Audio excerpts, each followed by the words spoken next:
The sea churned like a living thing beneath us.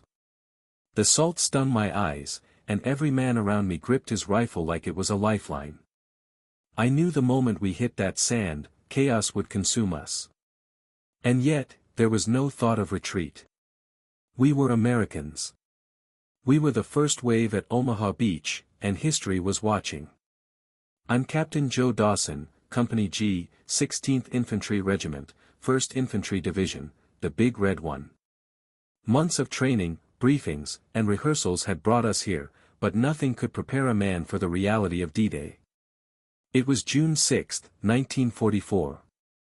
Operation Overlord, the Allied invasion of Nazi-occupied Europe. Our orders were clear: take the beach, move inland, secure our objectives, and open the way for the larger invasion. But clear orders mean nothing once bullets and shells fill the air. We knew Omaha Beach was heavily defended: cliffs, machine gun nests, artillery emplacements, barbed wire, mines. The Germans had spent years fortifying the coast, and intelligence warned of heavy casualties. Still, the men were ready, steeling themselves for what lay ahead. The ramp dropped, and I hit the sand, feeling it swallow my legs. Machine gun fire tore through the water like angry hornets. Men around me fell instantly. Some screamed, some fell silently. I remember grabbing a young private, dragging him behind a small rise in the sand, only to see him shot again. Every step forward was paid in blood. My men looked to me, eyes wide, faces covered in salt and mud. We had trained for months, but nothing could simulate standing up under that withering fire. And yet, amidst the chaos, something remarkable happened. Men who had never spoken, never fought alongside each other, found courage they didn't know existed. I barked orders over the roar of shells and bullets, directing squads toward the cliffs, toward the obstacles, toward survival itself.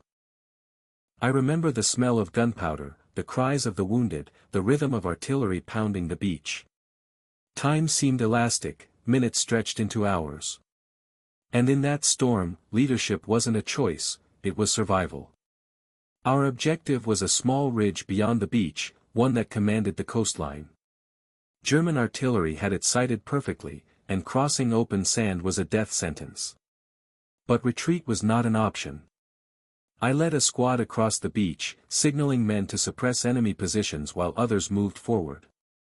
A sniper from a pillbox cut down 2 of my men as they tried to advance. I ordered fire on the position and moved closer, crouching behind a sand dune. I remember shouting to Sergeant Miller, "Cover me," and charging the pillbox, grenade in hand. The first explosion tore the top of the bunker off, and a few German soldiers scrambled out. We took them prisoner, but more were hidden in the network of trenches and fortifications. The Medal of Honor, the citations, the monuments, they honor not only individual acts but the collective sacrifice of every soldier who stepped onto that beach. Each name, each face, represents bravery beyond imagination. And as an American, I am proud to have stood with them, to have played my part in securing freedom for generations to come. Omaha Beach was a day of fire, fear, and unwavering courage. Remember the men, the stories, and the sacrifices. Honor them in your hearts, and never forget that freedom is never free. Thank you for joining me on this journey.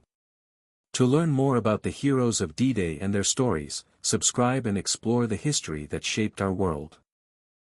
By evening, the beach had been secured, but the cost was staggering.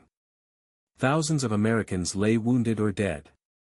Ships ferried the survivors back and forth, bodies floating alongside the living. We counted our dead, comforted the injured, and prepared for the next push inland. I remember walking among the sand, thinking of the families back home, and the weight of what had just happened. Our nation's freedom demanded sacrifice, and on that day, we gave it willingly. In letters home, I wrote carefully, avoiding the horror in the details. I wanted families to know their sons were brave, not just that they were in danger. Omaha Beach was more than a battle, it was a testament to American resolve, discipline, and courage under fire. Decades later, the memory of Omaha Beach remains vivid. Comrades lost, lives changed forever, and yet the principles we fought for endure. Young men from small towns across the country carried rifles, grenades, and courage into hell, shaping the course of history. Hour after hour, the beach was soaked in courage and blood. Casualties mounted, but the men pressed on. I could see the fear in their eyes, and I knew my presence, even just walking among them, kept them going. Leadership is strange that way, sometimes it's just holding your ground so others can follow. Amidst the chaos, certain moments crystallize. A corporal to my left dragged a wounded man across open sand, ignoring the bullets whizzing by. Another soldier, barely 17, ran forward to throw grenades at a machine gun nest, taking it out almost single-handedly.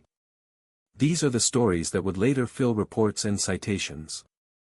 The Medal of Honor recognizes bravery, but it only tells a fragment of the truth. Every man on that beach displayed heroism beyond measure. I received my own commendations later, but in that moment, there was no glory, only the next order, the next step, the next life to save or defend. Omaha Beach was a crucible, and we were forged in its fire.